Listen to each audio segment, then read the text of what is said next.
तेजस्विनावधीतमस्तु मा विद्विषावहै।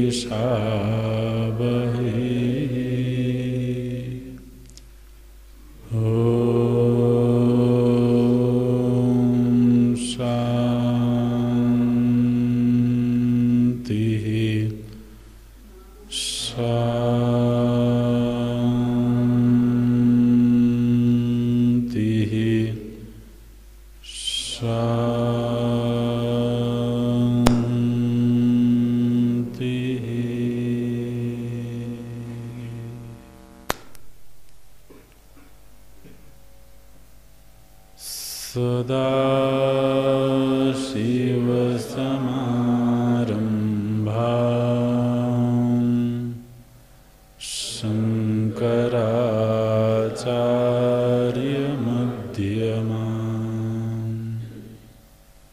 अस्मदाचार्यपर्यन्ताम्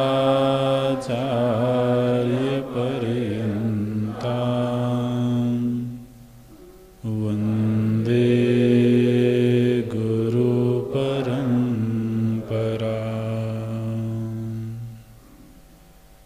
शङ्करं शङ्कराचार्यं केशवं बादरायणं सूत्रभाष्यकृतौ वन्दे भगवन्तौ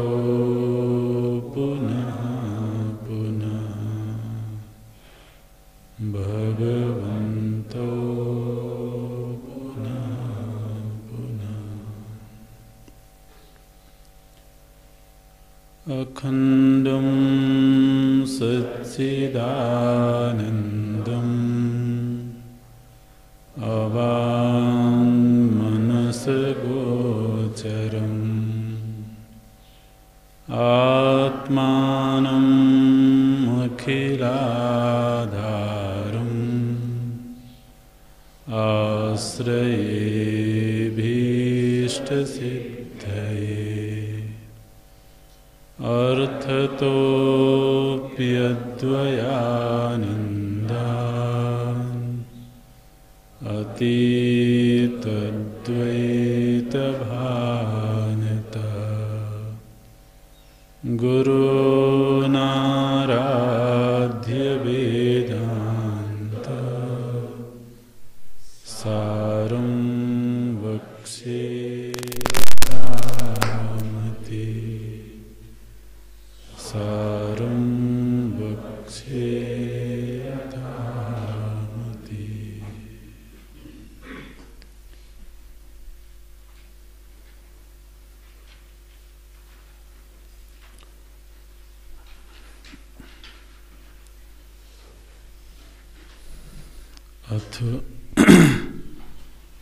अथ जीवन मुक्त लक्षणम् उच्यते।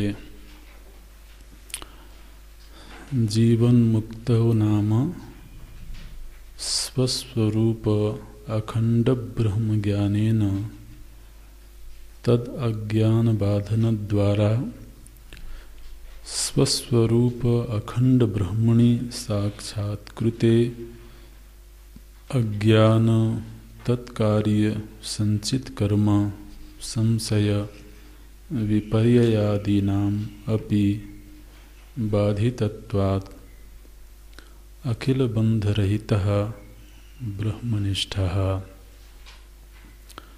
भिद्यते हृदय ग्रंथि छिद्यन्ते सर्व संशयाः क्षीयन्ते चास्य कर्माणि तस्मिन् दृष्टे परावरे इत्यादि श्रुतेः। अयं तु व्युत्थान समये मांस शोणित मूत्र पुरीषादि भाजनेन शरीरेण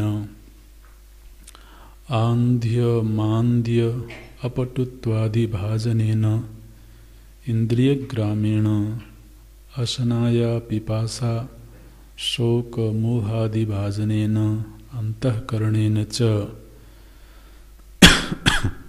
पूर्व वासनया क्रियमाणानि कर्माणि भुज्यमानानि ज्ञान अविरुद्ध आरब्ध फलानि च पश्यन्न अपि बाधितत्वात् परमार्थतः न पश्यति। यथा इंद्रजालम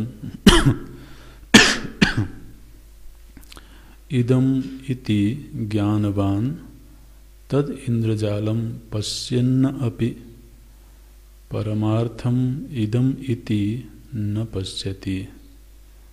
सचक्षुः अचक्षुरिव सकर्णः अकर्ण इव इत्यादि श्रुतेः। उक्तम च सुषुप्तवज्जागृति यो न पश्यति द्वयं च पश्यन्नपि चाद्वयत्वतः तथा च कुर्वन्नपि निष्क्रियश्च यः स आत्मविन्नान्य इतीह निश्चयः इति।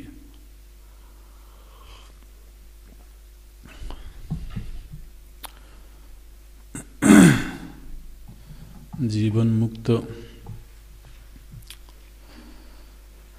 महापुरुष की महिमा शास्त्रों में गाई गई है।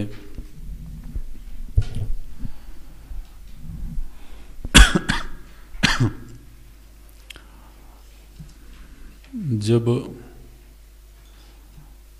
ब्रह्माकाराकारित वृत्ति के द्वारा मूल अज्ञान का बाध हो जाता है तो अज्ञान जन्य समस्त इदंता बाधित हो जाती है। इदम रूप से अनुभूयमान जो कुछ भी है अज्ञान से लेकर के सकल जड़ समूह, अज्ञानादि सकल जड़ समूह जो अध्यस्त है, जो अध्यारोप है, वो समूचा बाधित हो जाता है।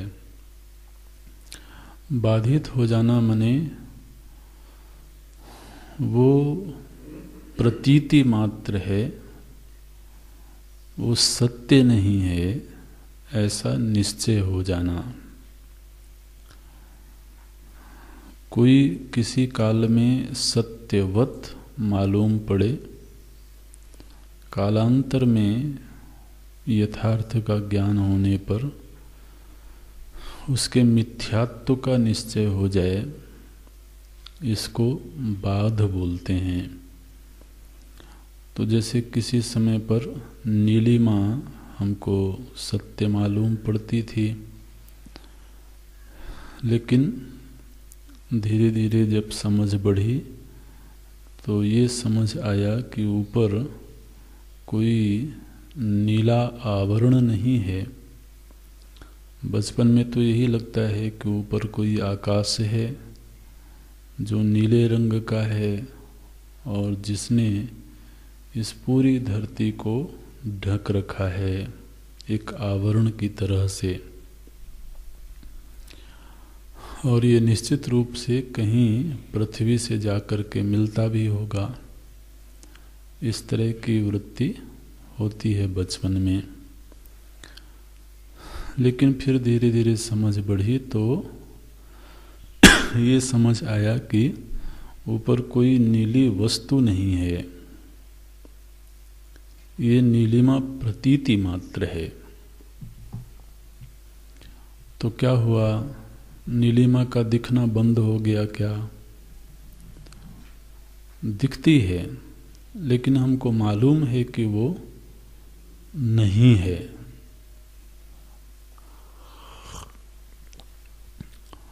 कोई चीज दिखे नहीं हो करके, इसी को अध्यास बोलते हैं। तो रेगिस्तान में जल दिखता है नहीं हो करके।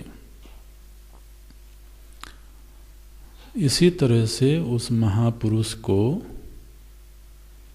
यह शरीर मालूम पड़ता है। उसका ज्ञान क्या है? नहीं हो करके मालूम पड़ता है। मन नहीं हो करके प्रतीत होता है, इंद्रियां नहीं हो करके प्रतीत होती हैं, और शरीर के बाहर का समूचा दृश्य प्रपंच प्रतीत होता है, वस्तुतः नहीं है। तो जिस तरह से मृग मरीचिका में दिखने वाला जल भले ही दिख रहा हो, लेकिन एक बात तो तय हो गई कि हर दिखने वाली वस्तु होवे ऐसा जरूरी नहीं है। कम से कम इन दृष्टांतों ने हमारी इस मान्यता को तो खंडित कर दिया, क्योंकि हम सबसे ज़्यादा प्रामाणिक अपने नेत्र को ही समझते हैं। माने इन पांचों इंद्रियों में भी प्रमाण के रूप में जो सबसे ज़्यादा हमारी आस्था है, विश्वास है, वो अपने नेत्र के प्रति है। तो हम कहते हैं कि यदि कोई वस्तु है तो दिखाओ, दिखनी चाहिए। लेकिन महाराज इन दृष्टांतों ने, जो हमारे ही अनुभूत दृष्टांत हैं, इन्होंने इस मान्यता को खंडित कर दिया कि कोई नेत्र भास से भले होवे, लेकिन वह वस्तु है ऐसा कहना नहीं बनेगा।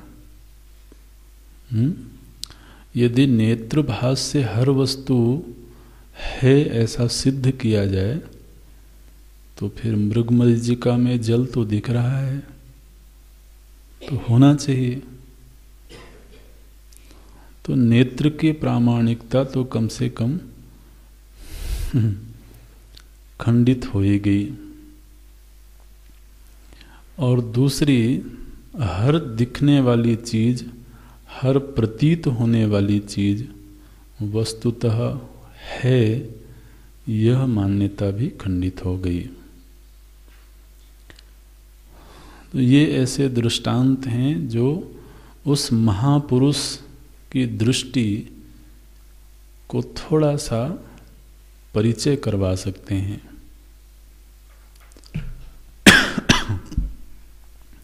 उसको ये दृष्टि प्राप्त है कि यह समूचा कार्य करण संघात प्रतीत हो रहा है, लेकिन वस्तुतः है नहीं।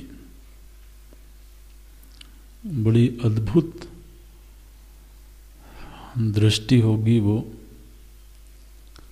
और वो कोई काल्पनिक दृष्टि नहीं है।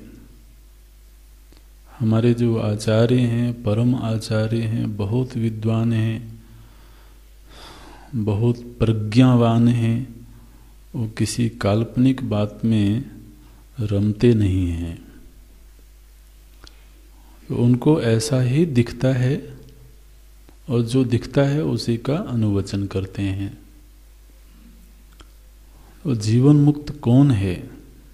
बोले अखंडाकाराकारित वृत्ति के द्वारा जिनका मूल अज्ञान नष्ट हो गया, और फिर स्वस्वरूप का साक्षात्कार होने पर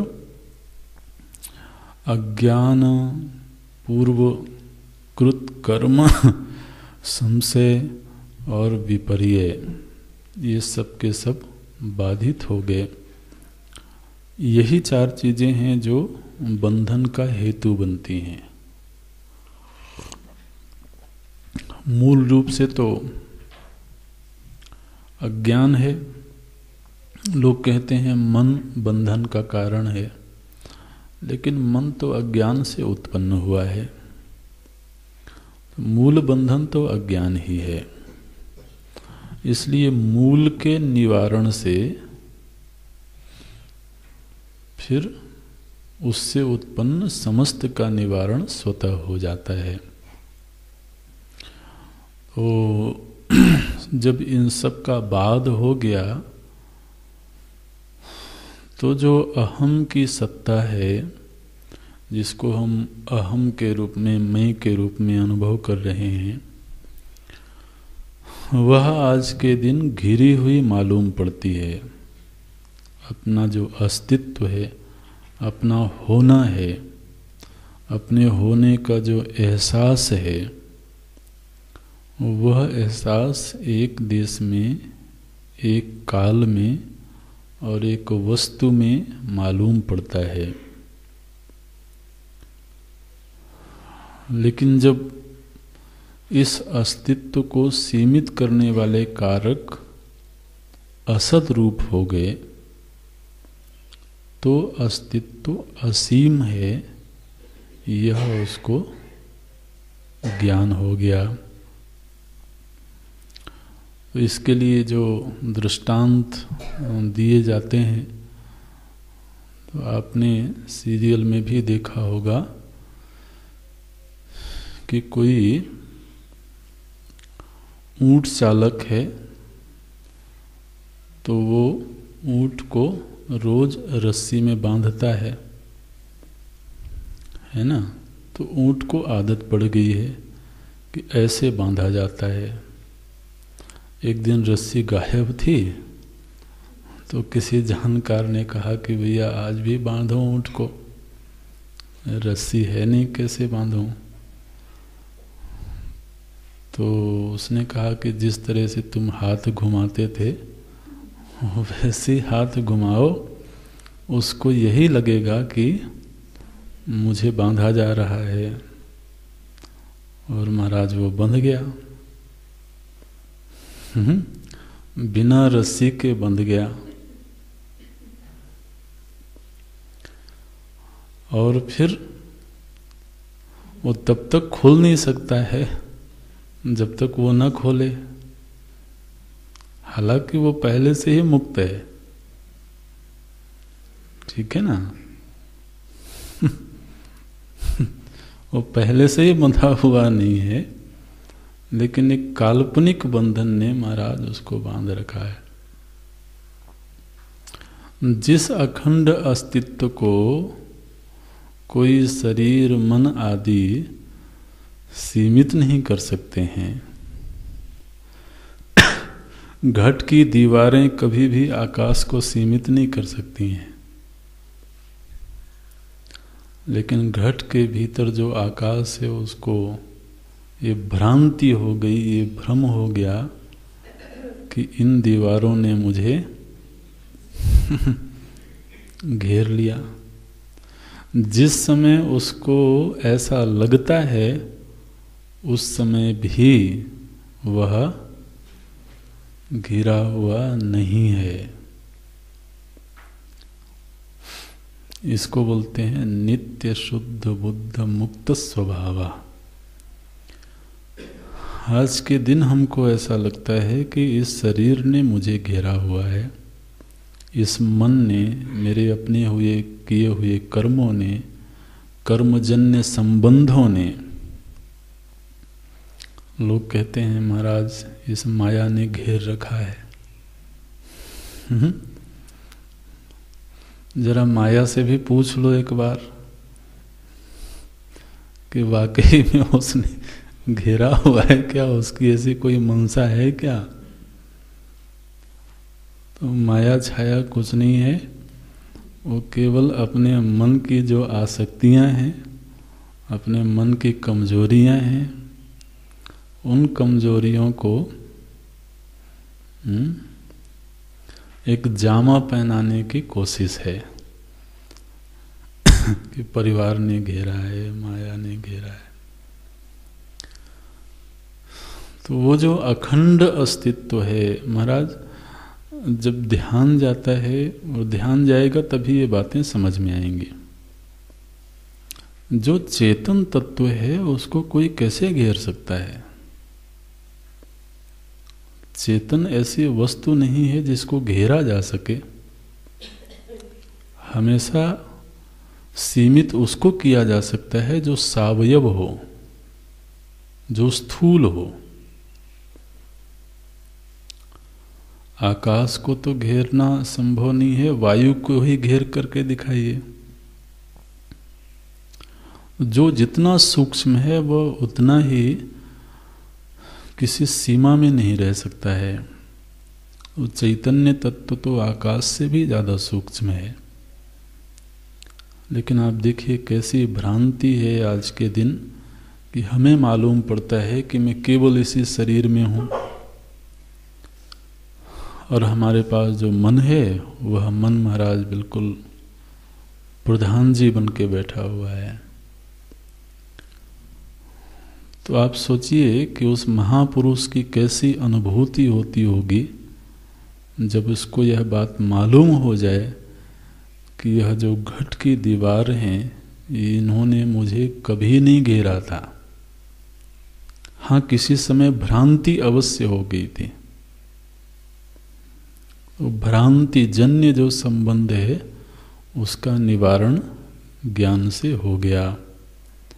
अपना अपरिच्छिन्न अस्तित्व उसको ध्यान में आ गया। वो है अखिल बंध रहिता। जितने भी सीमित करने वाले कारक हैं उनसे वह अपने आप को मुक्त अनुभव करता है। भिद्यते हृदय ग्रंथि छिद्यन्ते सर्व संशयाः। चित्त के सारे संशय छिन्न भिन्न हो गए। जो सीमित अहम की अनुभूति है यही हृदय ग्रंथि है। इस हृदय ग्रंथि का भी भेदन हो गया और पूर्वकृत कर्म तो क्षीण हो गए। अब प्रश्न ये आया कि कोई अगर जीवन मुक्त हैं तो अब उनका शरीर इंद्रिय मन आदि से कोई संबंध नहीं रहा, लेकिन वो तो जीवित दिखाई देते हैं, वो क्रिया करते हुए दिखाई देते हैं। तो क्रिया करने के लिए वहाँ पर किसी को होना चाहिए। तो वहाँ वो जीव है कि नहीं है? अगर वहाँ विद्यमान जीव भंग हो गया, बाधित हो गया, वो अपनी ब्रह्मता में प्रतिष्ठित हो गया, तो फिर वहाँ व्यवहार कौन कर रहा है? और निश्चित रूप से जो व्यवहार करेगा वो अन्य से भिन्न होगा, अपने आप को अन्य से भिन्न मानेगा। अगर वह गुरु की भूमिका निभाते हैं तो उनको मालूम है कि ये मेरा शिष्य है और वो मुझसे भिन्न है, और ये मेरे आसपास की दुनिया है जो मुझसे पृथक है। अपने आप में तो कोई क्रिया हो नहीं सकती है, क्रिया के लिए अन्य का होना आवश्यक है। तो उनको द्वैत की अनुभूति है कि नहीं है? उनको नानात्व की अनुभूति है कि नहीं है? और यदि नानात्व की अनुभूति है तो अद्वैत की अनुभूति कहाँ रही? माने दो दृष्टि एक साथ तो नहीं हो सकती हैं, है ना? ये प्रश्न आता है व्यक्ति के मन में, साधक के मन में। तो बोलते हैं आगे बोले अयम तु माने अयम अयम जीवन मुक्तः, यह जो जीवन मुक्त हैं ये तो क्रिया करते हुए दिखाई देते हैं। क्रियमाणानि कर्माणि भोज्यमानानि पश्यन्न अपि, वो महाराज शरीर से, इंद्रियों से, मन से क्रिया करते हुए दिखते हैं। कदा? व्युत्थान समये, ये शब्द मिला आपको, व्युत्थान समये। व्युत्थान समय का अर्थ है व्यवहार काले। जिस समय पर वो समाधि में हैं उस समय पर तो व्यवहार की आवश्यकता नहीं है, लेकिन व्युत्थान समय, जिस समय पर व्यवहार हो रहा है उस समय पर तो किसके सहारे व्यवहार होता है? तो बोलते हैं शरीर के द्वारा व्यवहार होता है, इंद्रियों के द्वारा व्यवहार होता है, मन के द्वारा व्यवहार होता है। ये शरीर क्या है महाराज? तो यहाँ पर शरीर की एक व्याख्या करते हैं। मांस शोणित मूत्र पुरीषादि भाजनेन शरीरेण, किसके द्वारा व्यवहार करते हैं? व्यवहार करने के लिए कोई साधन चाहिए, कोई निमित्त चाहिए। किसके सहारे व्यवहार करते हैं? तो बोले शरीरेण, शरीर के द्वारा व्यवहार करते हैं। ये शरीर है क्या? बोले शरीर क्या है? इसके ऊपर की पैकिंग खोल के देख लो।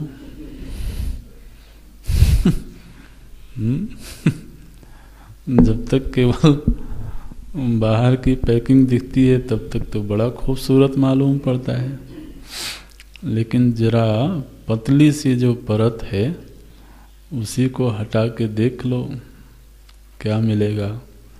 मांस शोणित मूत्र पुरीषादि भाजनेन, इन चीजों का भाजन है। भाजन माने पात्र। इस शरीर रूपी पात्र में ये सब चीजें रखी हुई हैं। बताओ, सुबह सुबह ये ना बात तो सही है भाई, सत्य बात करने में तो क्यों हिचकना।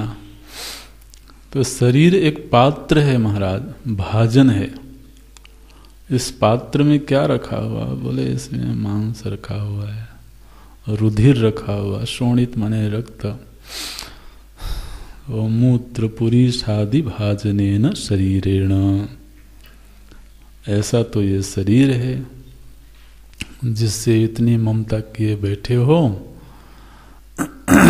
और इसकी तो ये स्थिति है। अच्छा, आंध्य मांद्य अपटुत्वादि भाजनेन इंद्रिय ग्रामीण, और इंद्रियों का एक गांव है। गांव माने क्या होता है? जहां बहुत सारे लोग रहते हो एक साथ में। तो शरीर तो एक ही है, लेकिन इंद्रियां बहुत सारी हैं, इनका गांव बसा हुआ है महाराज। तो सभी ने अपनी अपनी प्रॉपर्टी ले रखी है। तो जो नेत्र इंद्रिय है उसकी अपनी प्रॉपर्टी है, कर्ण इंद्रिय की अपनी प्रॉपर्टी है। तो इंद्रिय ग्रामीण, ग्राम माने समुदाय। तो जो इंद्रियों का समुदाय है, ये इंद्रियां कैसी हैं? बोले इनकी जो हकीकत है वो 40 साल बाद तो समझ में आने लगती है। बोलते आंध्य मांद्य, तो अंधत्व का भाजन बनती है मंद, जड़ता का भाजन बनती है अपटुत्व आदि। पता चला उनमें अब कोई तेज नहीं रहा, अपटुता हो गई। तो अंततः गति तो यही होती है। तो अपटुत्वादि भाजनेन इंद्रिय ग्रामीण। अच्छा, फिर बोले अशनाया पिपासा शोक मोहादि भाजनेन अंतःकरणेन च। अंतःकरण से भी व्यवहार होता है। अंतःकरण कैसे? बोले महाराज जब देखो तब इसको भूख ही लगी रहती है। तो असनाया पिपासा, प्यास लगती है। शोक मोह, शोक से ग्रस्त रहता है। छोटी छोटी चीज के खो जाने पर भी महाराज शोकग्रस्त हो गया। बोले इतनी प्यारी पेन थी मेरी, पता नहीं कहाँ खो गई, उसको नींद नहीं आ रही। तो छोटी छोटी चीजें हैं, वो तो इस मनीराम को शोकग्रस्त कर देती हैं, और वैसे बड़ा मजबूत दिखाई देता है। तो शोक मोह उल्टी समझ को लेकर के जीता रहता है। मोह माने उल्टी समझ, गलत समझ। तो अयथार्थ को यथार्थ मान करके तो महाराज मगन रहता है। तो अंतःकरणेन, हालांकि असना और पिपासा ये प्राण के धर्म हैं, लेकिन यहाँ पर अंतःकरण में ही उसको जोड़ लेते हैं। असनाया पिपासा शोक मोहादि भाजनेन अंतःकरणेन च, इनके द्वारा वो व्यवहार करते हैं। जिस तरह से एक अज्ञानी व्यक्ति व्यवहार करता है, उसी तरह से ये भी व्यवहार करते हैं। अज्ञानी भी शरीर के द्वारा व्यवहार करता है, इंद्रियों के द्वारा, मन के द्वारा। तो ये भी इन सब साधनों के द्वारा व्यवहार करते हैं। लेकिन वह जो व्यवहार हो रहा है, वो व्यवहार कैसे हो रहा है? यहाँ पर तो हम कॉन्शियसली, हम बिल्कुल सजग हैं, सचेष्ट हैं कि ये मैं व्यवहार कर रहा हूँ। तो शरीर के साथ में मैंपना बंधा हुआ है, इंद्रिय के साथ में, मन के साथ में। तो क्या उनको भी ऐसा ही एहसास है? वो भी शरीर के साथ व्यवहार करते हुए मैं व्यवहार कर रहा हूँ ऐसा अनुभव करते हैं? बोलते हैं नहीं। इनके द्वारा जो व्यवहार हो रहा है वह पूर्व वासनया क्रियमाणानि कर्माणि, पूर्व की जो संचित वासनाएं हैं, वो वासनाएं कहाँ संचित हैं? चित्त में, अंतःकरण में। तो अंतःकरण में जो संचित वासनाएं हैं उनका प्रकटीकरण होता है। तो उन वासनाओं के द्वारा ही तो महाराज ये कार्यकरण संघात व्यवहार कर रहा है। अच्छा, भुज्यमानानि, वो कर्म भी करता है और भोग भी करता है। ज्ञान अविरुद्ध आरब्ध फलानि च, और जो प्रारब्ध कर्म से प्राप्त भोग हैं, प्रारब्ध का फल क्या है? भोग ही प्रारब्ध का फल है। तो फल माने परिस्थिति, जो आसपास की परिस्थिति है, उस आसपास की परिस्थिति का वो अनुभव भी करते हैं, यह जानते हुए कि ये परिस्थिति है, ये व्यक्ति है, ये वस्तु है। माने कोई अगर ये सोचे कि अब उनको ज्ञान हो गया है, ब्रह्मनिष्ठ हो गए, तो अब किसी वस्तु को किसी रूप में भी देखें। तो वृक्ष को वृक्ष के रूप में ही देखेंगे, मनुष्य को मनुष्य के रूप में देखेंगे, पशु को पशु के रूप में देखेंगे। तो ये ज्ञान तो उनको हो ही रहा है, क्योंकि इंद्रिय व्यवहार कर रही है। तो उनको रूप का ज्ञान है, रस का ज्ञान है, माने जो सामान्य ज्ञान हमारे पास में है उसी ज्ञान के अनुसार वो अपनी परिस्थिति को देखते हैं और व्यवहार करते हैं। तो ज्ञान अविरुद्ध आरब्ध फलानि च पश्यन्न अपि, पश्यन्न अपि माने देखते हुए, माने व्यवहार करते हुए, बाधितत्वात् परमार्थतः न पश्यति।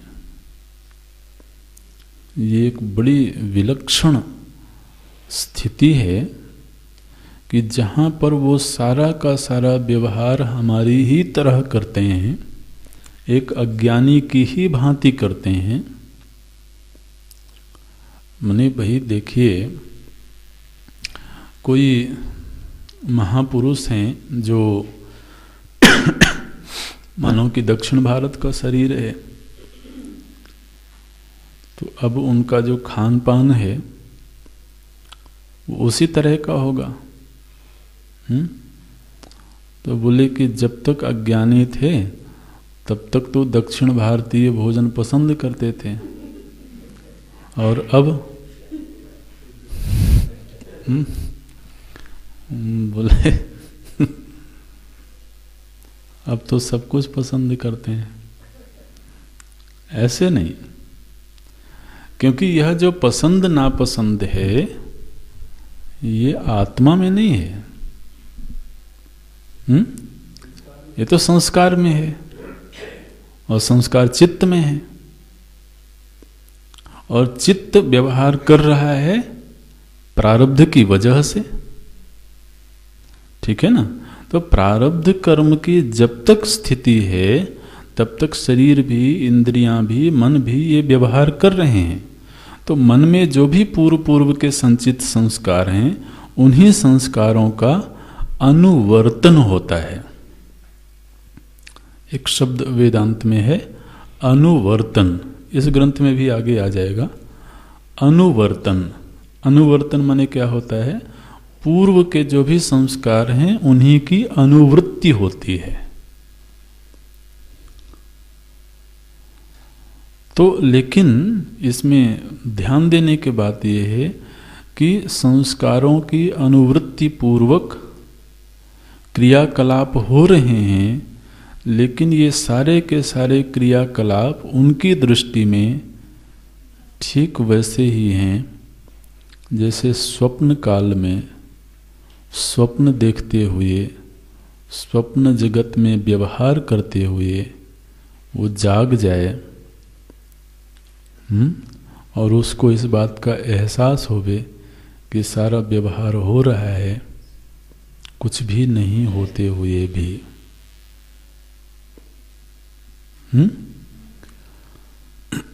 माने स्वप्न भी चल रहा हो और उस स्वप्न के बीच में ही वो जाग जाए और स्वप्न चल ही रहा हो, उस समय उसकी क्या दृष्टि होगी?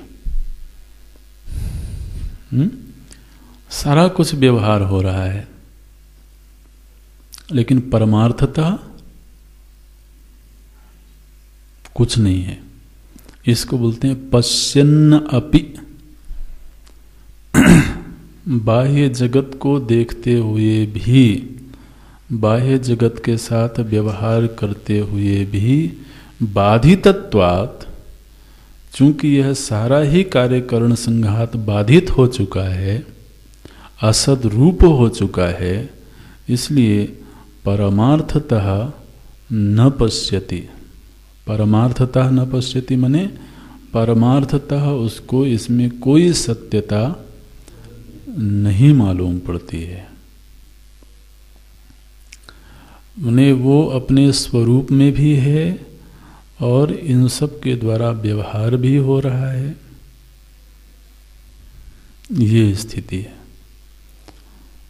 तो परमहंस जी को कष्ट हो रहा है, असह्य वेदना हो रही है, तो वो अश्रुपात भी होता है। लोग पूछते हैं कि महाराज आप तो ज्ञानी हो, आप क्यों विलाप कर रहे हो, आप क्यों रो रहे हो? तो बोले मैं भी देख रहा हूं कि ये मन रो रहा है। जिस तरह से आप देख रहे हो इसी तरह से मैं भी देख रहा हूं। तो आप देख रहे हो तो क्या आप उस कष्ट से दुखी हो गए? आपको कष्ट हुआ? बोले मैं तो देख रहा हूं, मुझे कष्ट कहाँ हुआ? बोले बस ऐसे ही मेरी गति समझ लो।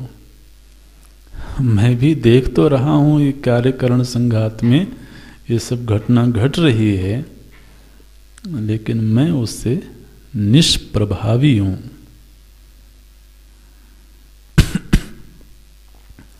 घटना घटते हुए भी वह उससे निष्प्रभावी है, क्योंकि वह घटना परमार्थतः नहीं घट रही है, क्योंकि वहां सत्ता ही नहीं है किसी की। ये बोलते हैं क्रियमाणानि कर्माणि भोज्यमानानि ज्ञान अविरुद्ध आरब्ध फलानि च पश्यन् अपि बाधितत्वात् परमार्थतः न पश्यति। दृष्टांत देते हैं, यथा इंद्रजालः,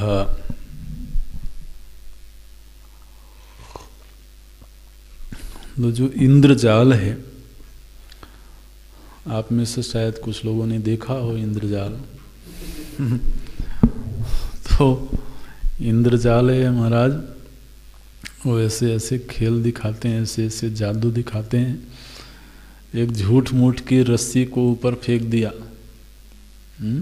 आसमान में, बिल्कुल रस्सी उसके हाथ में थी नहीं, और ऐसे लोगों के सामने झूठ मूठ की रस्सी फेंक दिया, और फिर थोड़ी देर में कूद के उस रस्सी के ऊपर बैठ गया। जो रस्सी थी नहीं उसको आसमान में फेंका और कूद के ऊपर जाके बैठ गया। लोग देखते हैं, अरे ये तो अभी नीचे खड़ा था, वो ऊपर बैठा हुआ दिख रहा है, किस में बैठा हुआ है? तो ऐसे वो जादू देखते हैं, इंद्रजाल दिखाते हैं। अब वो जो इतनी घटनाएं घटती हुई वहां दिख रही हैं, देखने वाले को तो यथार्थ मालूम पड़ती हैं। पता चला आपके सामने वो 2-2 हजार के नोट, अब भाई बोलना है तो 100 का क्यों बोले? अब खाली बोलना ही तो है। तो ऐसे बिखेर दिया और बोलता है जिसको जितना उठाना हो उठा के ले जाओ। तो जो देखने वाला है उसको तो बिल्कुल यथार्थ मालूम पड़ता है, बिल्कुल कड़ाके के नोट जैसे अभी अभी नई नई निकली हो बैंक से, वैसी मालूम पड़ती हैं उसको। तो देखने वाले की दृष्टि में वो सारी घटना यथार्थ दिख रही है, जो दिखा रहा है उसकी क्या दृष्टि होगी?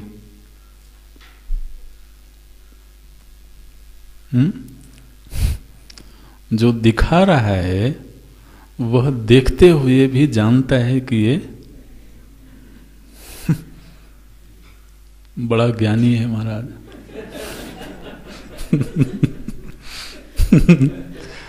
बिल्कुल सही बात है। ये दृष्टांत बोलते हैं, यथा इंद्रजालम इदम इति ज्ञानवान, ये यहाँ पर पैसा पड़ा हुआ है, ऐसा वो भी देख रहा है, जैसे दूसरे देख रहे हैं वैसे वो भी देख रहा है। ठीक है ना? इदम इति ज्ञानवान, ये रहे पैसे। अच्छा, इदम इति ज्ञानवान तद इंद्रजालम पश्यन्न अपि, उस इंद्रजाल को वह भी देख रहा है जिस तरीके से दूसरे देख रहे हैं, किंतु परमार्थम इदम इति न पश्यति। पारमार्थिक दृष्टि से यह नहीं है ऐसा उसको मालूम है। यद्यपि अन्य की तरह वह भी वहां उन वस्तुओं को देख रहा है, देखते हुए भी नहीं देखता है, ये बोल रहे हैं। पश्यन्न अपि न पश्यति। पश्यन्न अपि न पश्यति माने देखते हुए भी उसको सत्य रूप में नहीं देखता है, क्योंकि उसके पीछे ज्ञान है कि ये सत्य नहीं है। तो देख रहा है लेकिन सत्य रूप में नहीं देख रहा है। तो यहां पर ध्यान देने की बात यह है कि दृष्टि का निषेध नहीं किया गया, ठीक है, प्रतीति का निषेध नहीं किया गया। प्रतीत हो रहा है, दिख रहा है, लेकिन दिखते हुए भी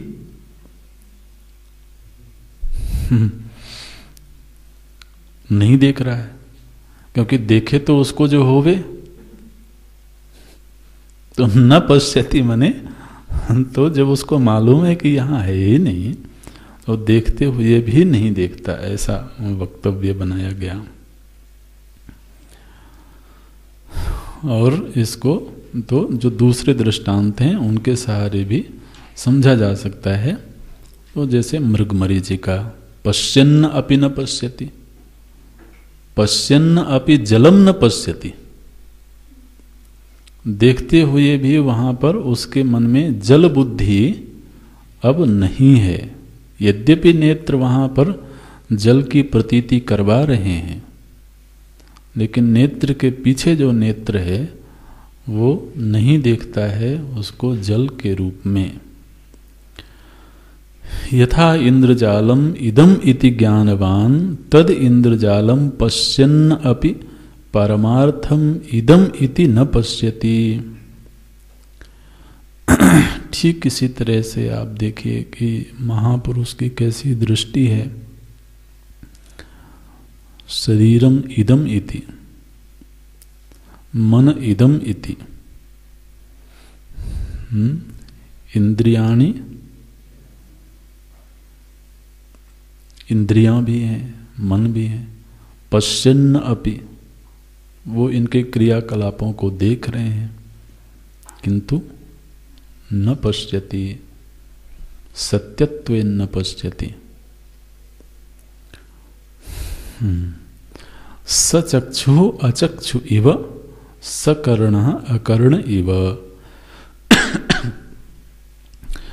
तो वो स्वयं अचक्षु हैं, क्योंकि तत्व में कोई चक्षु नहीं है, लेकिन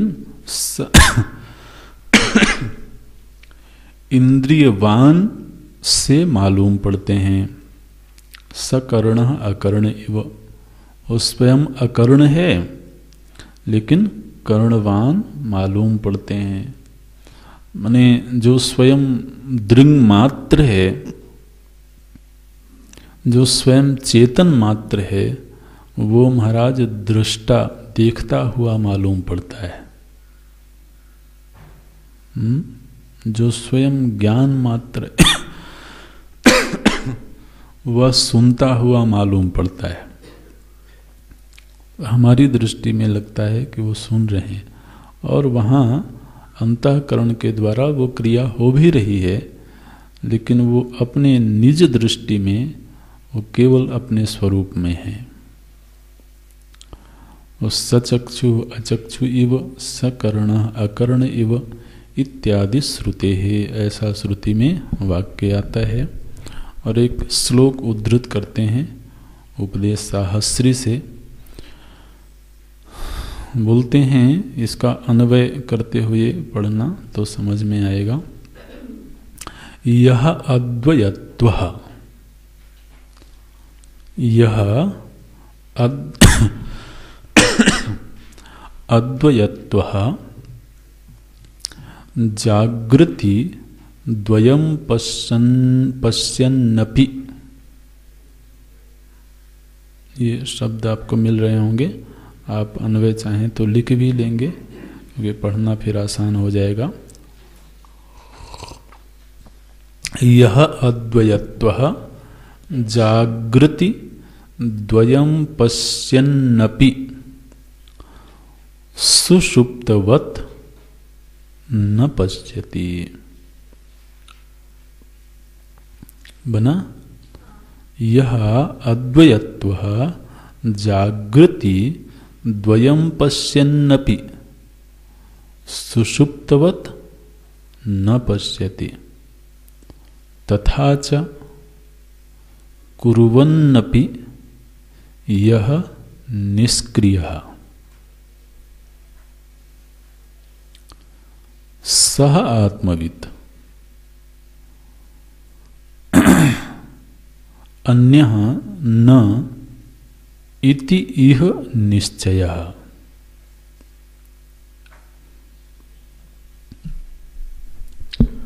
तथा च कुर्वन्नपि यह निष्क्रियः सह आत्मवित् अन्यः न इति इह निश्चयः। इसको समझें क्या कह रहे हैं। बोले यह अद्वयत्वः, जिसको अद्वैत का निश्चय हो गया, अद्वैत का ज्ञान हो गया, यह अद्वयत्व, यह जीवन मुक्त, यह ब्रह्मनिष्ठ,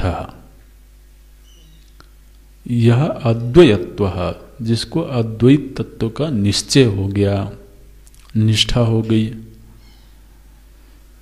जागृति द्वयं पश्यन्नपि,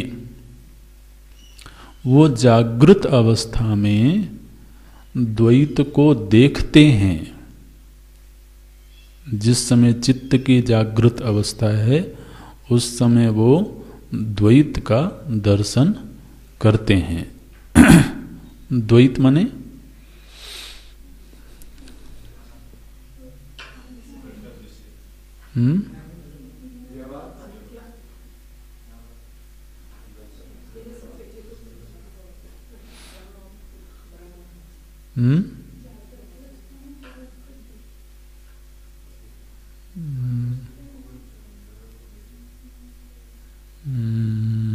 हाँ, द्वैत माने दो, ठीक है। तो ये दो का जो मोटा विभाग है वो है अहम इदम, अहम इदम। फिर तो नानात्व तो हो जाएगा, नानात्व तो माने अनेक, लेकिन जो मूल विभाग अभी यहाँ पर द्वैत के संदर्भ में करना है वो अहम इदम। तो मैं हूँ और मेरे सामने इदम रूप प्रपंच है।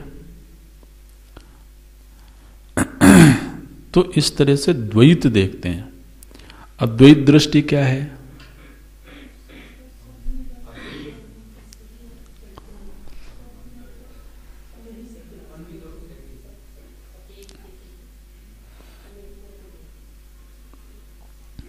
नहीं, सब में मैं हूं ये दृष्टि अद्वैत नहीं है,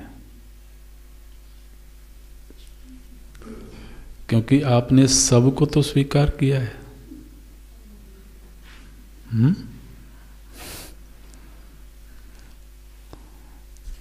क्यों जी?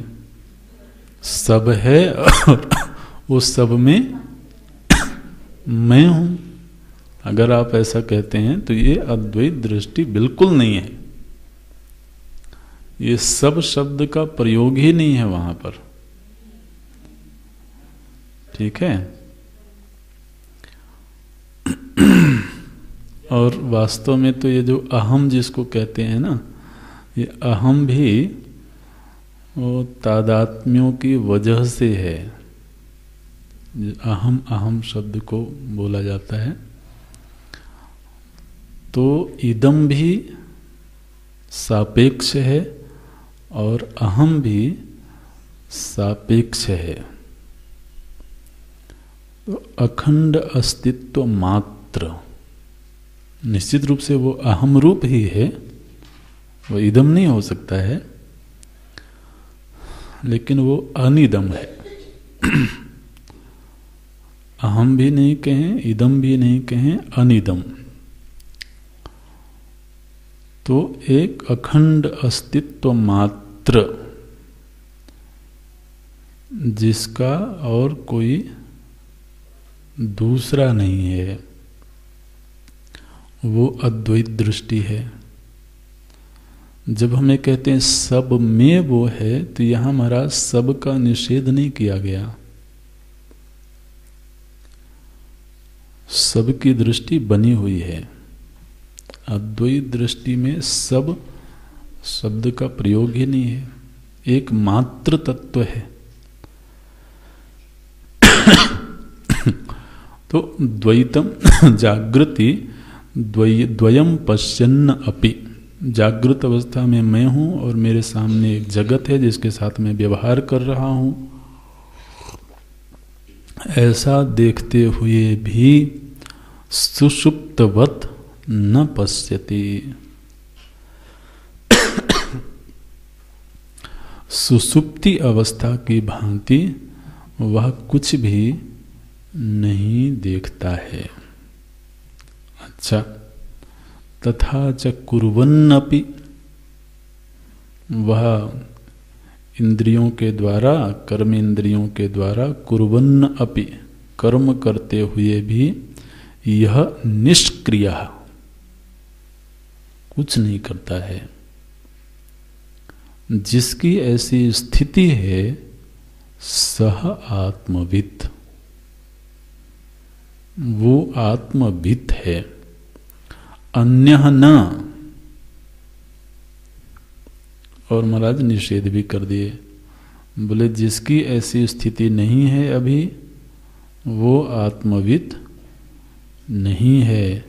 इति इह निश्चय, इस वेदांत विद्या में, वेदांत शास्त्र में यही निश्चय हुआ है। जो जागृत अवस्था में द्वैत का दर्शन करते हुए भी जिनको लगता है कि यह द्वैत परमार्थतः नहीं है, और समस्त क्रियाएं करते हुए भी उनको यह मालूम है कि परमार्थतः मैं कुछ नहीं कर रहा हूँ, ये दृष्टि है। भगवान बोलते हैं न कर्तृत्वम न कर्माणि लोकस्य सृजति प्रभु। बोले महाराज मुझको अगर पारमार्थिक दृष्टि से देखोगे तो मैं कुछ नहीं कर रहा हूँ, तो आप तो युद्ध करवा रहे हो, आप तो इतने छल कर रहे हो। बोले हाँ वो सब हो रहा है, लेकिन मैं कुछ नहीं कर रहा हूँ। बात तो हकीकत है, बात ऐसी ही है। ऐसी होते हुए भी वो दृष्टि जब तक ना मिले तब तक वो स्थिति पकड़ में नहीं आती है। कल्पना करने में भी वो कल्पना वहाँ तक जाती नहीं है, लेकिन वस्तु स्थिति यही है। यह अद्वयत्व जागृति द्वयम पश्यन्नपि सुषुप्तवत् न पश्यति तथा च कुर्वन्नपि यह निष्क्रियः सह आत्मवित् अन्यः न इति यह निश्चयः। तो इसमें तो धीरे धीरे ये रहस्य खुलता जाता है, लेकिन थोड़ा जब हम ध्यान करने बैठें और ध्यान में जानने की कोशिश करें थोड़ा थोड़ा, तो जो अपना चैतन्य स्वरूप है उसको यदि देखें, थोड़ा थोड़ा सा भी अगर उसकी झलक मिले तो ये एहसास तो पता लगने लगता है कि वास्तव में जो ये अहम रूप में आज के दिन भी अनुभूयमान जो चैतन्य है वो वस्तुतः है मात्र, उसकी उपस्थिति मात्र है। वो कुछ कर रहा है ऐसा नहीं, उसकी उपस्थिति मात्र से सब कुछ हो रहा है। सब कुछ होने में और सब कुछ करने में जरा अंतर करना। वो मयाध्यक्षेण प्रकृति सूयते सचराचरम। तो भगवान बोलते हैं मेरी अध्यक्षता मात्र में, अध्यक्षता का मतलब है वहां पर उपस्थिति मात्र, सन्निधि मात्र, सन्निधि मात्रेण सर्वं भवति किंतु अहम न करोमि। ये स्थिति है। ये थोड़ा थोड़ा ध्यान में तो समझ में आने लगता है। उनकी सहज दृष्टि है, उसी में स्थिति है। सुषुप्तवत् जागृति यो न पश्यति द्वयं च पश्यन्नपि चाद्वयत्वः तथा च कुर्वन्नपि निष्क्रियश्च यः स आत्मवित् न अन्य इति इह निश्चयः इति। ओम।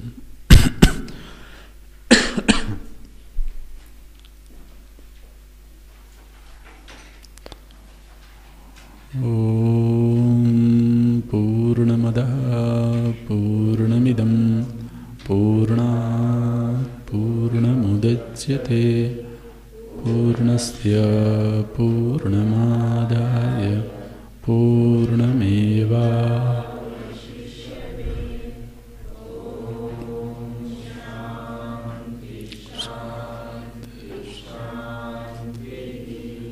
हरि